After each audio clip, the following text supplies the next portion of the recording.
Adlaw sa tanan. Karon buntaga ang schedule nato sa health orientation is diri sa may Liptong Bakong. Okay? So Bakong atong area karong adlaw.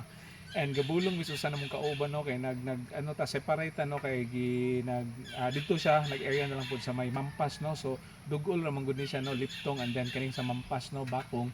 So nangita ta niya karon na kayong tag diri nga part ang ilang venue pero dili dai no. So nihunong ta yung palibot na ito diri is bugnaw kay sa tanan. So, okay? So peaceful kayong lugar.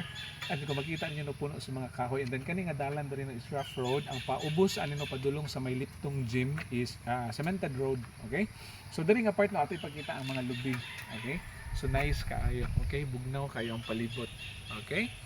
So inana siya unya. Nay mga ubay-ubay na sa mga balay diri no. Nay mga lugar nga ubay-ubay ang balay na poy uban nga bakante pa siya. Okay, so nice kay ang palibot. Okay? So karon buntagan no kompleto na tong task. Okay, thank you Lord no sa opportunity. Okay? So ampi ang tanan. Bye-bye. God bless.